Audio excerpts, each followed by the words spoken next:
It took some time. Once I spoke to my boss and who was telling me those things, it harkened back to things I had learned very young, but you just forget over time because of life and how you move. And so it was that moment where I was like, oh, I can do this. I can speak up for myself. I can be in these rooms and I deserve to be here. I worked hard to be here and I want to continue to be here.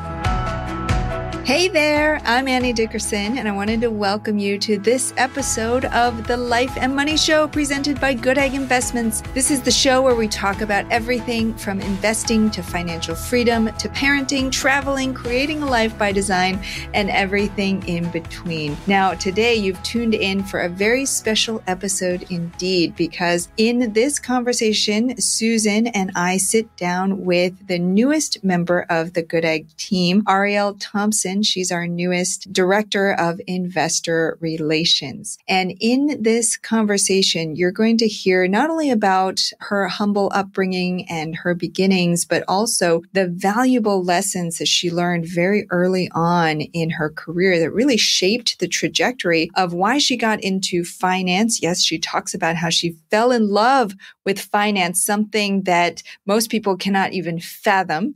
She talks about the mystical side of finance. And she talks about what she now loves about investor relations, about talking to investors. And she gets into some of the different things that investors commonly ask about and how she guides them through those questions and concerns. So whether you are new to investing or you're a seasoned investor, we invite you to listen all the way through because this episode is packed with great real life nuggets and tips that you can use right away to get you closer to financial independence or your life by design. Speaking of which, great real estate investments are often a part of how people build toward financial freedom. And if you're interested in investing alongside us here at Goodegg Investments, we'd love to have you join our community. To do so, you can join the Goodegg Investor Club. Just go to goodegginvestments.com/invest. All right, without further ado, let's dive into our conversation with Arielle Thompson. Arielle, welcome to the show. How are you today? I'm doing well. Thank you guys for having me. We're thrilled to have you here. Now, Arielle, we're going to dive right in because I know you've had a ton of experience in the world of investor relations, but I know also that you had a very pivotal experience very early on in your career at one of the first places that you worked at Goldman Sachs, big firm. And here you were starting out and you had a mentor that gave you some very valuable advice. So tell us about that moment and tell us about how that kind of shaped your trajectory and your journey in investor relations. Yeah. So I started out, I would say my career in investor relations at Goldman Sachs. I'd worked like a year before at Northern Trust, but Goldman was my real introduction. I call it my residency into like learning those skills and really getting like baptism by fire on there, which was super helpful. But early in my career, I was, fresh out of college. I just started my MBA and started at Goldman at the same time. So wonderful thing to do at the same exact time of your life. Lots of work. I wanted to kind of get a good understanding of what I can do to really grow my career and kind of grow myself while I was there. And I had a boss named Ryan Ross. Shout out to you. And he would really take the time to talk with me, but really candid talk. So one of the first conversations that we had was about my career. And he remembers this differently than I do.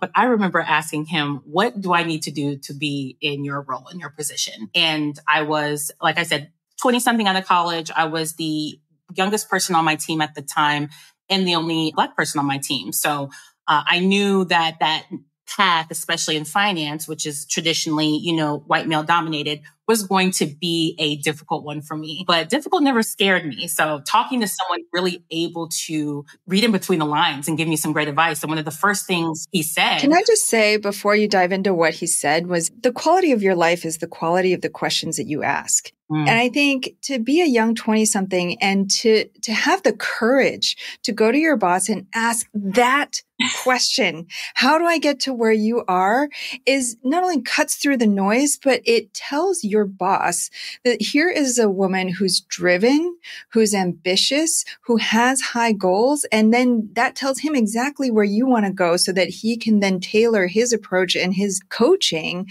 to help you get to that point. And so I love that you asked that question. I'm going to add that to my arsenal of questions because we should all be asking that. And it's like courage or audacity, fine It's line. a fine line. Yeah. Yeah. Right. But in that same vein, he sat down and immediately this was like maybe my first couple weeks there. And he immediately told me, in the first 3 months, you need to learn how to push the buttons. In the next 3 months, you should learn how to do your job. I should be able to ask you how to do it. And in that full year, you should be able to teach someone how to do it.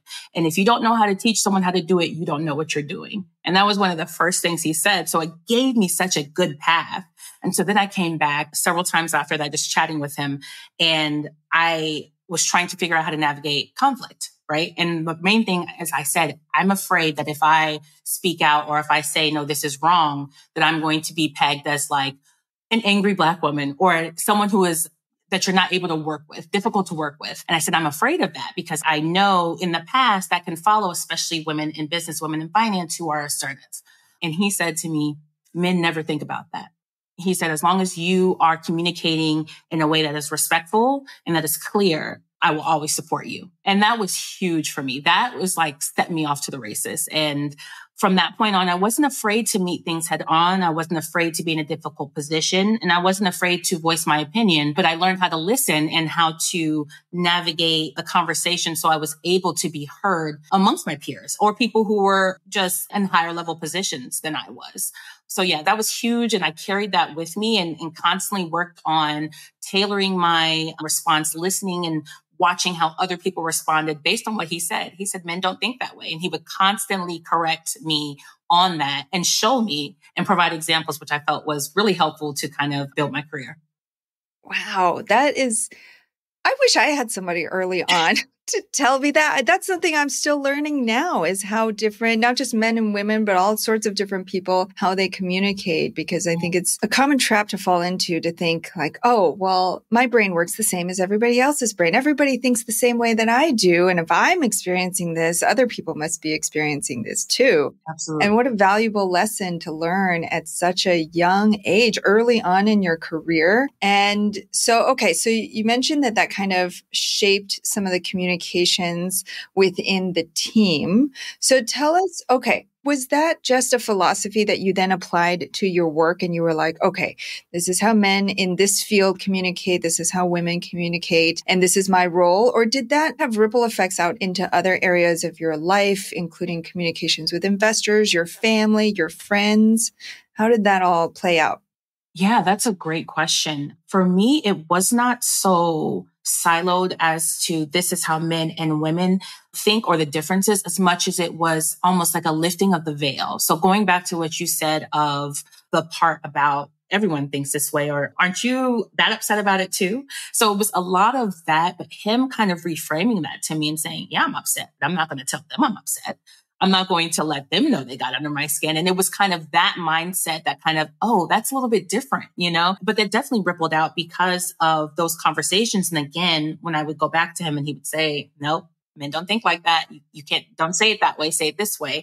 It helped me kind of add to my tool belt for everyone. So I was able to kind of pick up on cues, whether I was talking to someone who I could tell wanted a deep dive or someone who wanted just very short bullet points, just that quick of a change shifted how the response was. And if they would reach out to me and you would see that in different relationships and things like that, how you were able to communicate to others and also pick up on how your communication is reaching them or not reaching them and how you can kind of shift from there. Yeah. And part of the reason I ask if this bled over into your other relationships is I'm curious, were you brought up with any of these lessons in communication? Were you cognizant of any of these things growing up? Or was this kind of early in your career, you were like, wow, this is something I've never thought of before, something I've never heard about. Tell us a little bit about your background, about growing up, and what were some of those lessons that you learned growing up around communication? Yeah, I would say that I have always been an empathetic person. So I was very moved I'm one of those people that would like have my weekend cry because I saw something on, Facebook or something that it was like, oh, the puppy, like, please go get the puppy. Can I just say, I'm working on that. My whole life, I was taught to put my emotions into a box. Yes. And so only now recently am I doing the whole weekend cry at a puppy. And I'm like, oh, I do feel those things. Yes. I feel that twinge right here. Is that a thing? Do you is it Tuesday and you're like, oh, I have to table that. That's for the weekend. That's my weekend cry. That's not a Tuesday cry. That's a weekend cry. I've never heard of this. Oh. It's a little post-trauma for me, just kind of like, oh, okay. But I too was a person that had to or that was told, put your emotions to the side and focus on what you need to get done. And a lot of that is, I come from a very strong matriarchal family, and my dad's side of the family has deep roots in Louisiana, the South, and things like that. So my great-grandmother was the head of the family for a very long time. She lived to 103 and she passed away in 2019. And she lived by herself until 100. And we forced ourselves in come on, lady. But she was outside gardening. She was just very active, And so... And Louisiana, is this like Cajun, Creole, crawfish kind of? Not quite. A little bit north. So we're northern Louisiana. So yes, we have it's not Cajun, but we do have the crawfish and we do the fish fries. And they were out on the boats doing fishing, all types of stuff like that. But it's northern Louisiana, which is Shreveport. But even smaller towns, Bossier City and Benton is where my dad's side of the family was from. I only know Shreveport because I know that it's an emerging real estate market. It's coming onto the map now. Right. There's a lot of land out there and a lot of, you have LSU that's huge in terms of basketball and just sports in general, people out there. So very strong matriarchal family. And that my great grandmother, I was saying, had 8 kids, girl, boy, all the way down. Right. She all the way down, and they were very big on education and taught us from a young age, just even from our elders in our family to, if you want something, go for it and speak up if you want something. And that's kind of harder when you're younger to kind of navigate that. So to circle back to your question, it took some time. Once I spoke to my boss and who was telling me those things, it harkened back to things I had learned very young, but you just forget over time because of life and how you move. And so it was that moment where I was like, oh, I can do this. I can speak up for myself. I can be in these rooms and I deserve to be here. I worked hard to be here and I want to continue to be here. Wow, I can see where the courage started way, way back, generations ago. To just even be able to be in that room, be able to ask that question took a lot of courage. And I wonder, where did the finance piece come into this story? Because you could have had that courage from your grandmother and passed down through to your parents, your other siblings, that sort of thing. And you could have probably taken that courage into any field, but you chose finance and investing, which is, again, another level of hard and difficulty and to break into, especially as a female, as a Black female in this world. So what about finance drew you? Yeah, that's another great question. So my family, I'm speaking about my dad's side. I haven't even talked about my mother's side, but on my dad's side, my great grandmother worked really hard, right? And she actually picked cotton, which is so interesting for other people to hear because you think it's so far removed, but it's not, My grandfather who's still alive, my grandmother who's still alive also picked cotton, their siblings, and they would talk to us about stories and how my grandfather was like, yeah, I used to get the bag wet so it'd be heavier so I could leave early, things like that, which are funny now. And there's a life hack right there. I call him Papa, but if you knew my Papa, you would just think that's so funny, because you're like, okay. But it's interesting because I say all the time to your comment about courage that I am living my ancestors' wildest dreams right now, because to hear these stories, to grow up with them, to see, they all live in the same area. So to see where they lived and to learn and hear and just physically touch the areas that they fought through, I say, I am here because of the things that they survived, So with my grandmother and my great grandmother and my grandmother, my dad's mom, they worked hard, and they would work extra shifts just to get my dad a little book that he wanted. And he went on to become the first doctor in our family. He's a vascular neurologist. Wow, went big time. Not just like like a pediatrician or a family doctor, but wait, say it again. Vascular neurologist. Neurologist. Holy cow. And he specializes in strokes, and went straight from high school to a 6-year medical program. So he really went for it. And then his other siblings, one also went into medicine. I have former police officer and a principal, so these were people that took the opportunity to push forward and kind of raise that bar. But there was no one really in finance, and so they understood how to save, and were told how to save and these types of things. But that next step was missing. So when I went to school, I initially went to school to be a music engineer, to which my parents said, a producer? No. No, try again. But then I got into some business classes, fell in love with finance, and just to see how much freedom that there was there once you were able to kind of learn this mystical, I put mystical in quotes, philosophies that are, unless you take those classes, you're not really learning some of these things that should be available to everyone. And that was huge for me because I saw a path for me to kind of push it one step further and bring this information back to my family to kind of navigate and take us even further.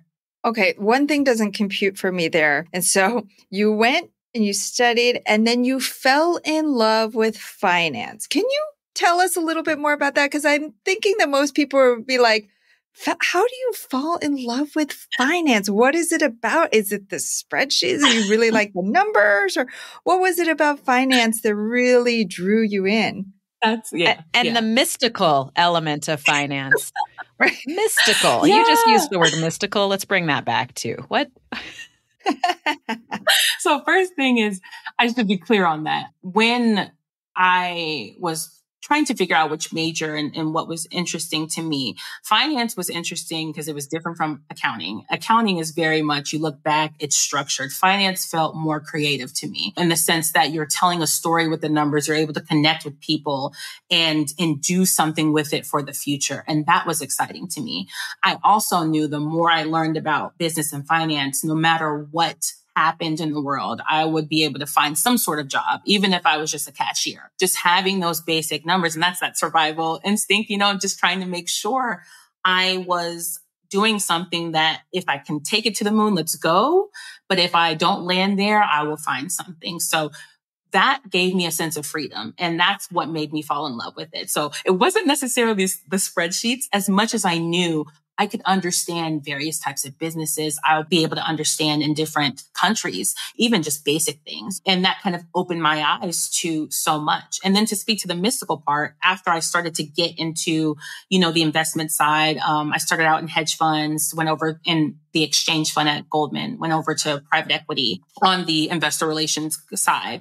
It opened my eyes up to, I didn't know anything out of school about the types of accounts people are investing in, what types of funds and properties and all of these things that I was like, wow, they didn't teach us any of this. They just taught us, this kind of cash flow model. But in terms of like everything else, there was so much fun to be had, in terms of exploring and being able to really unlock a future I didn't know was possible. That's how you know you were in the right field, when you can use finance and fun all in the same sentence. And I could tell you're so passionate about it. More power to you. I love that for you. And I love hearing you talk about it because you're bringing it to light in a way that I think most people never get to see because they're so intimidated by the word finance or the word accounting that's as far as they go. And they're like, oh, that's out of my realm. That's not my thing. But you had the courage to go beyond that and say, well, what is this really about? Where is my place in this? How can I see this as part of my path? And you found something that really lights you up, which is fantastic.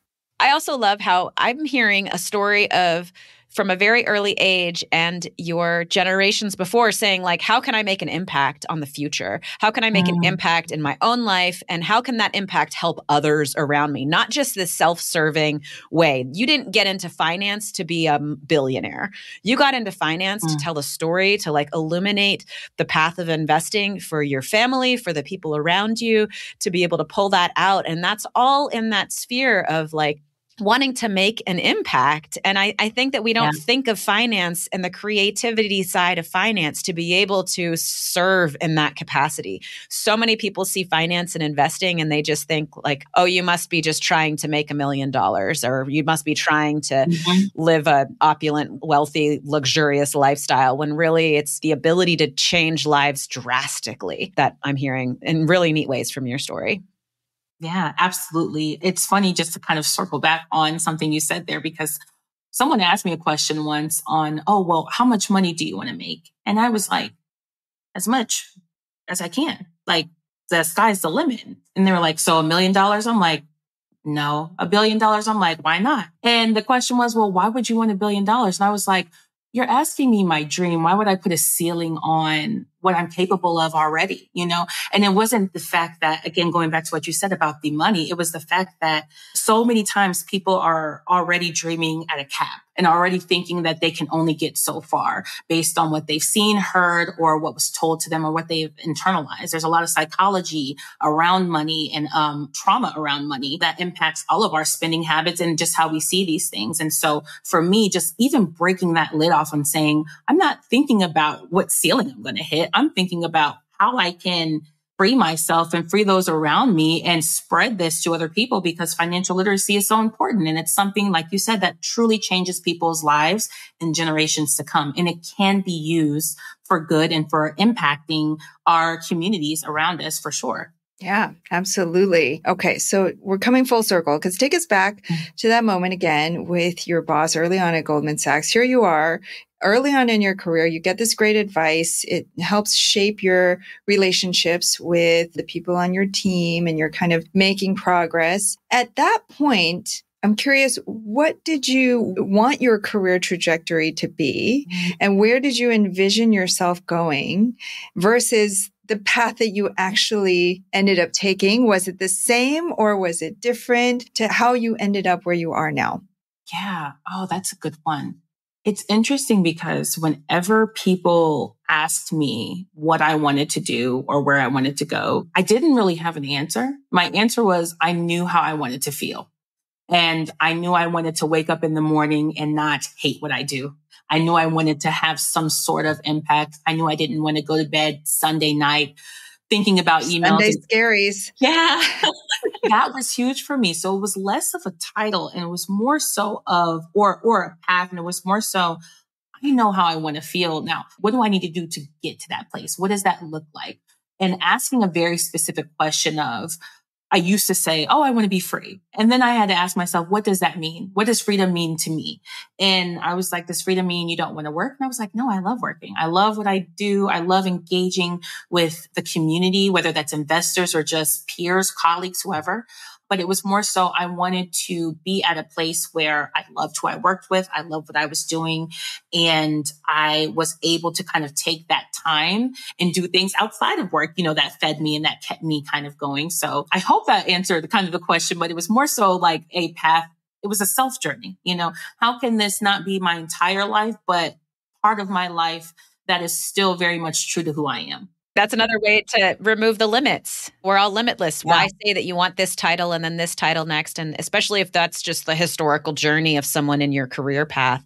Instead, say like, what's the best way for my life to unfold in this next way? And you're asking yourself deeper value questions to be able to make those steps forward. I imagine that balance was not easy to strike in the world of finance and investing. Was that something that, because you had this vision of this is how I want to feel, were you able to kind of maneuver your various roles and find that balance, or has that been a challenge? That was definitely a challenge. It sounds great now to say in retrospect, but it was absolutely a challenge, especially in a high pace, high stakes environment, where it was very much dog eat dog. How can I get to the top? Again, with me even starting with the question of how do I get to your role? Then realizing as I was navigating and as I was asking myself those questions that it's not necessarily that I wanted that role. That's what people said I should want. People said I should be happy here because that's where everyone should be, or you're making great money, or you're doing this, that, and the third.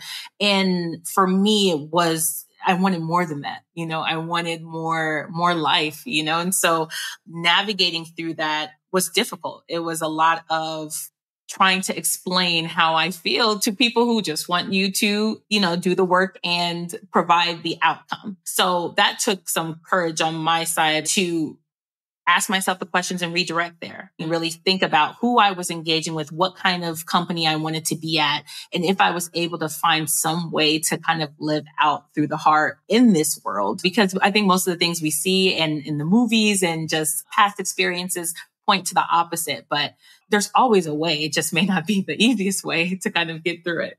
Maybe you manifested Goodegg like 10 years ago when you were doing this work and you just put it out there in the world. And then somehow that energy bounced off of Julie and Annie and somehow they found each other. And here we all are today. I love that. That's right. Love that. That's right.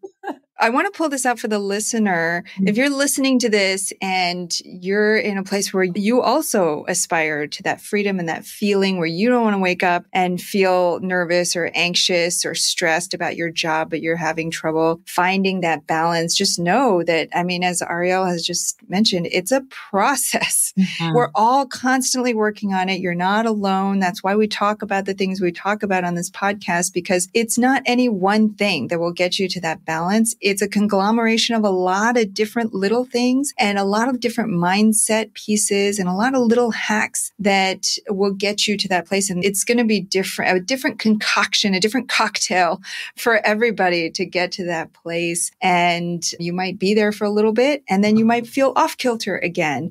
But again, it's a process. So Arielle, thank you for sharing that. I feel the same way. I've felt at times where I'm like, oh, I've got it. I've made it. And then something throws me off and I'm like, and now I'm back to all these back-to-back meetings, or I don't have time for my kids again. And I have to make another change. So it's a constant shift. But I did want to get into investor relations a little bit because I know that's where your heart is now.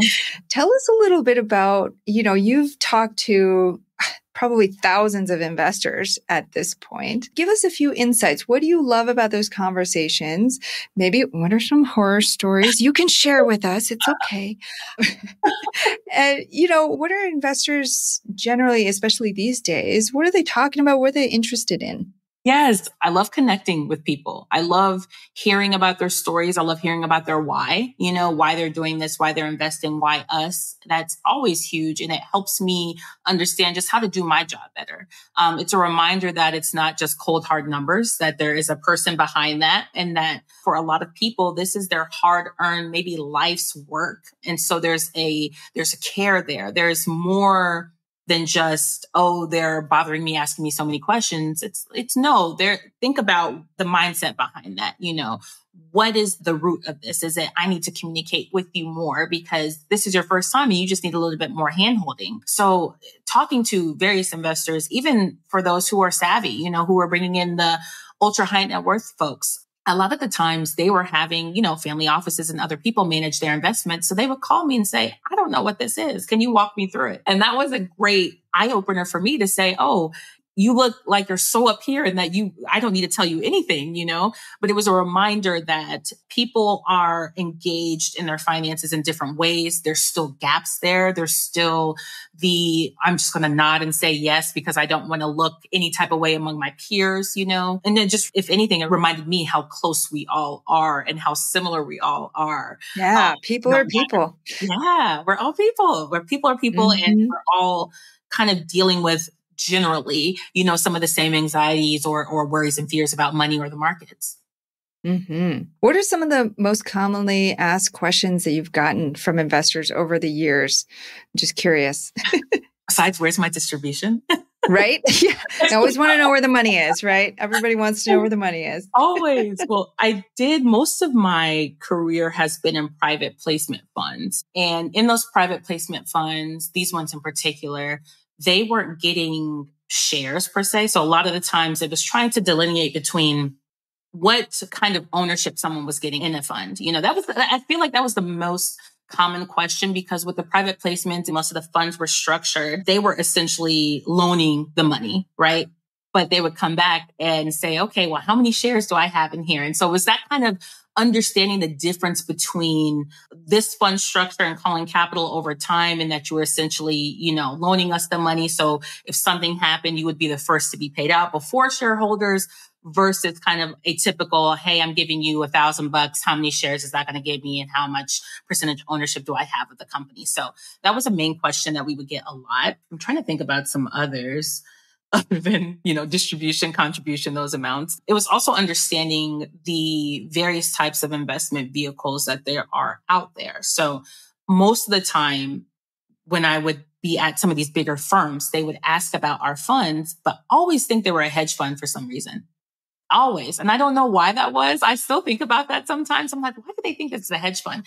But I think it was because of the demographic of investors we were working with. And so they were used to more traditional, but over time you're seeing just more of these, REITs and other structures available to investors that previously they weren't as privy to. So answering a lot of those questions around structure and just really breaking down how this is different from, what you would go and buy on the stock market was a big area of questions for us, just because it was private. So that's a whole different beast. Yeah. Part of why I asked that question was because it takes a lot of patience to be in investor relations, because often you are asked the same questions over and over again. Yeah. And I think that's what makes the difference between good people in investor relations and great people. Because the great people, it's as if every conversation they have is the first time they've ever answered that question. Mm-hmm. They give as much care and attention to detail to every single investor, even if it's the 10th time they've answered that same question in that day. And they're like, no, I'm focused on this person and my connection with this person who's in front of me right now. And as you said, I know that this is their life savings. I know this is really important to them. I'm going to give them every ounce of my attention. And that's why I love that you got into all that detail, because I can tell you've answered those questions a lot of times. But I bet if somebody asked you that question right now, you'd give them as much care and compassion as you did all the hundreds of times you've answered those same questions before.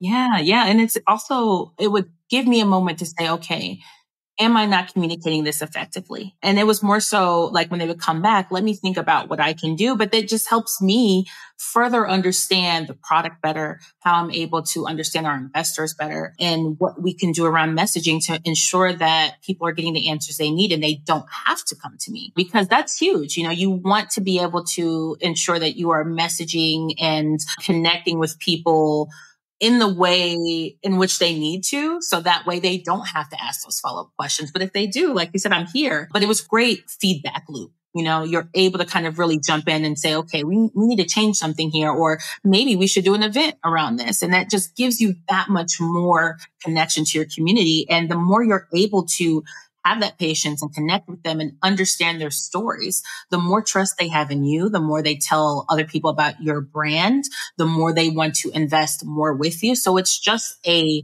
symbiotic relationship there. And it should be treated as such, because it's less of a funnel and more of a flywheel where you kind of keep things going, the more you're able to kind of put in to that foundation up front. And if you're looking to impact a lot of people, you're going to answer the same questions over and over again. If you are only willing to say, I'm going to help a small group of people really change their lives, then you'd answer a small number of questions. But if that's your goal and you understand the value and the results of what this piece of information can have on someone's life, then it's almost like exciting to be asked that question again and again. I can hear that in your voice.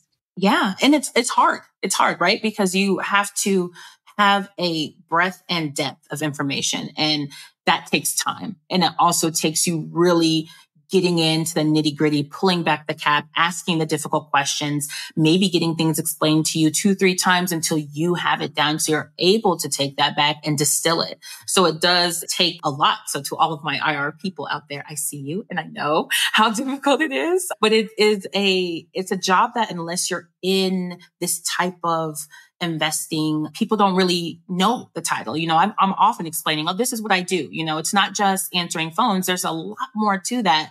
It's not just customer service. It's quantitative and qualitative. It touches almost everything. And that's what's difficult. But that's, again, to your point, what makes it fun. That's what keeps things fresh and what keeps me on my toes, at least. Speaking of which, and this will be my last question before we move into the Life and Money Show Spotlight round, but with your background and your experience and just the amazing person that you are, you could have had the pick of the litter of all these different firms and brands to work with. Why Goodegg? What drew you to this brand and our little team here? Oh, man. Where to start, right? There is a genuine warmth here. And I've said this like before, there's a warmth here with everyone on the team and just the brand itself that is unlike anything that I've experienced, especially in this world. I've also spent most of my career with the institutions, family offices, high net worth. But being a person, that is one of the first in my family, it was important for me to connect with the community and educate and bridge that gap to the millions of us that didn't have that education growing up or whose parents weren't taught that. So Goodegg was so unique in that you were really tapping into a market that is historically underserved and neglected. And I thought that was incredible. And how could I not want to be a part of that, especially with such an amazing team and how open and honest people are and just the constant drive to ensure we are not forgetting how we started, who our core group of people are, and our mission to, I can say our mission to educate and ensure that we are helping other families and other people who are just like us create that generational wealth and get to that place of freedom. Oh, such a breath of fresh air. I love it. I'm so glad. We're just so lucky to have you on the team and so lucky to have you representing the brand to the investors and to continue to foster and build these relationships in this community. And so much of what you've just said is what Julie and I talked about in the very first conversation that we had all those years ago before we launched the company, and a lot of the things that we're passionate about and remain passionate about to this day. So grateful for you. Glad to have you on the team. Excited to see what you're going to do. But for now, we're going to move into our Life and Money Show Spotlight round. We're going to ask you 3 questions we ask all our guests. Arielle, are you ready? I'm ready. All right. The first question is about your life and money. So share with us one thing that you're doing to live a meaningful and intentional life by design. I'm really learning how to prioritize myself and really kind of take the time to rest, not feel like I have to constantly be on and solve every problem to serve everyone all the time. Because if I don't feed myself, if I don't take care of myself, then I can't be the best person that I need to be for everyone else as well. So that's kind of how I've validated it in my mind in terms of really looking at self-prioritization as self-love instead of selfishness or something like that. Are you in my head right now? Absolutely. That's so much. Same here. It's a journey, right? It's a journey. It's a constant journey to figure out what does that look like now versus I used to get up every morning, do morning yoga, these types of things. I want to get back to that. But I'm like, my schedule is different. But that doesn't mean I can't work it in somewhere else. That doesn't mean I can't find what feeds me now at this age versus when I was younger. So it's a constant journey, Yeah. Can I tell you one thing that reminds me of? And this is a total tangent, but I get up every morning and I do my workout. And some mornings I'm like, oh gosh, snooze, snooze, snooze. And lately, the last week or two, I've been obsessed with this fantasy book series. I've read I don't know, hundreds, maybe thousands of books in my lifetime. And I've never read a single book twice until these books. As soon as there's 2 books in the series, it's the Fourth Wing series, dragons, romance, totally not my normal thing, but I'm so obsessed with it. I can't even tell you why, but I read them both. They're like huge books, Fourth Wing and then Iron Flame. And then I immediately went back and started listening to the audiobook versions. And so in the mornings when my alarm clock goes off, I lie there and my first thought is grumble, grumble, grumble. My second thought is, wait, if I get up and do my workout, I can listen to the book while I'm working out. And that gets me out of bed. Can you believe it? But whatever it takes, you know? That's the ultimate life hack. That's the ultimate life hack. It's like, right? If I get up, I can listen a little bit more. That's great. Oh, I need to stay. I know. How nerdy am I? If I can get up, I can listen to more of my book. About dragons and romance. Whatever gets you out of bed to get that workout in, though, is don't knock valuable. the book until you've read it. You should try it. It's on my list. Yeah. Get into it. You won't be able to put it down. It's really good. I've even had my kids listening to it, even though it's got like swear words in it, but they love it. It's an epic story. I'm sorry. I spent so much time talking about Fourth Wing. For any Fourth Wing, if you're listening to this and you're a Fourth Wing fan, you can reach out to me anytime. Anyway, sorry. Next question. Book club, Goodegg book club. There we go. Right? That's right. We could talk about dragons and investing. That would be great. Yeah. Okay, next question is around others' life and money. So share with us one life or money hack, a tip, a resource, a book, anything you've found to be really helpful on your journey that you think might help someone else as well. Oh, I love this one. Okay, a tip.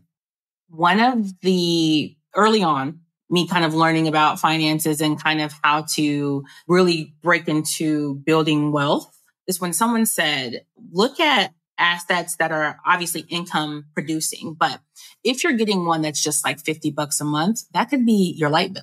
So start tying those small assets to one bill, and then you've started cash flowing enough to kind of take care of your living expenses.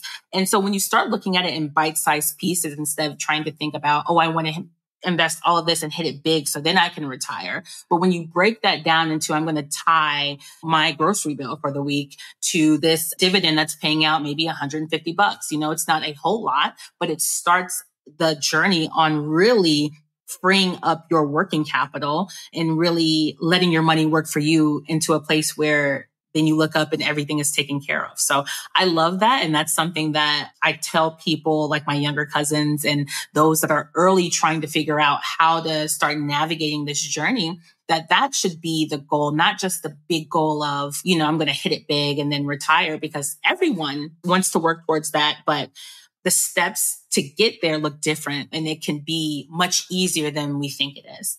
And having those tangible things to tie it to, that's what's going to carry you through. That's going to give you that sense of progress. And okay, now I've added this one. Now it's brick by brick by brick. And that journey, that diligence, that's what separates the wealthy from everybody else. Yeah. It's not that they've struck it rich with one sudden thing. I mean, lottery winners most of the time lose it all again and spend it all again very quickly, right? But the people who are truly wealthy, they've built it brick by brick by brick, and they've had that patience and diligence. So that's a really good hack. All right. Finally, what about life and money in the world? So what's one thing that you're doing to help make the world a better place, whatever that means to you? So prior to joining Goodegg, I was at a firm that focused on workforce and affordable housing. And that was kind of my first step into, I say, using my evil powers for good, was kind of getting involved in understanding just the depth and breadth of affordable housing in the US and how much it's needed and how it impacts so many different people. So with that, I have connected with the community. I'm here in the Kansas City area, and I sit on the board of the Greater Kansas City Coalition to End Homelessness, a very long name we were talking about shortening. But it was great because it allowed me to really tap into my community and see what's going on. How can I be of service? How can I use this knowledge or this experience to be able to actually make change in my backyard. So that's not only grown my network and my understanding, but it's really helped me kind of carve out a path for me just locally to be able to be a resource and for someone to come and speak to folks, which, as you know, just kind of furthers the dream, the passion, and also your own knowledge in terms of what people are looking for, what's important to them. Why is this important to me? And why should it be important to you? So yeah, that's probably one of my favorite things right now is really trying to understand the different ways in which you can have impact. And I would say all the time, you don't have to sacrifice returns for impact. You can have both. You can do both. It just takes a little bit of intention and a little bit more research. Yeah. And how great that you're able to have an impact right in your backyard and to impact your local community. I mean, it reminds me actually of recently I was on a trip to Singapore and I noticed that there was not a homeless population anywhere that we went in Singapore. And I was like, how is this possible? This city with very, very expensive real estate, how are they able to not have a homeless population? And I talked to a local about that and they were like, yeah, they just cleaned it up and they have all these government programs. They really cleaned it up back many decades ago, but it's a very hairy problem. There's a lot of different pieces to it. Because Singapore is so small, they were able to come together and kind of create a solution that works for them. But yeah, I love that you're devoting your time, your energy, and your effort towards something that will make an immediate impact in your local community. All right, Arielle. Well, final question is if people want to get in touch with you or learn more about all that we're doing now that you're part of the illustrious Goodegg team, what's the best place that people can go? They can join the Goodegg Investor Club, and that's at goodegginvestments.com/invest. Fantastic. Well, I'm sure the listeners going to want to connect with you and to learn more to get a chance to ask their questions. So Arielle, thank you so much for being here with us and the listener today. We're so grateful for you, excited to see what you do on the Goodegg team. Thank you so much. It was wonderful talking to you, Susan and Annie. This was great. And I'm so excited to be here and excited to connect with all of our listeners.